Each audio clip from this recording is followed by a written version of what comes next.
तो भाई लोग नमस्कार, कैसे हैं आप लोग दोस्तों।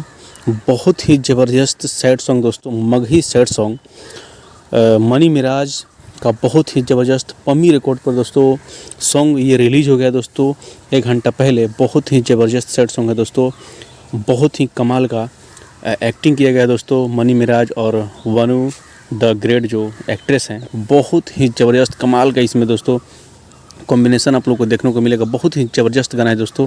आप लोग जाइए, Pammi records Bhojpuri YouTube channel से इसको रिलीज़ किया गया है दोस्तों। आज ही रिलीज़ हुआ है ये सॉन्ग, बहुत ही कमाल का लुक है दोनों का। सो दोस्तों इस गाने को लिखे हैं राजवीर राज और म्यूजिक दिया है अंकुश कुमार ने दोस्तों। बहुत ही ज़बरदस्त म्यूजिक है दोस्तों, जाइए सुनिए। तो आप लोग बताइएगा कि ये वीडियो आप लोग कैसा लगा।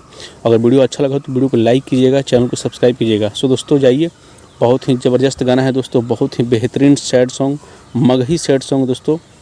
सो दोस्तों यही अपडेट था, सोचा आप लोगों को शेयर कर दें। तो वीडियो अगर अच्छा लगा हो तो वीडियो को लाइक ज़रूर कीजिएगा और चैनल को सब्सक्राइब जरूर कीजिएगा दोस्तों। जाइए सुनिए, मस्त सैड सॉन्ग है दोस्तों और एक अलग इसमें आपको एक्टिंग देखने को मिलेगा मनी मिराज और वनु द ग्रेट का। अलग कॉन्सेप्ट है दोस्तों। तो जाइए सुनिए। तो आपको बाय, टेक केयर।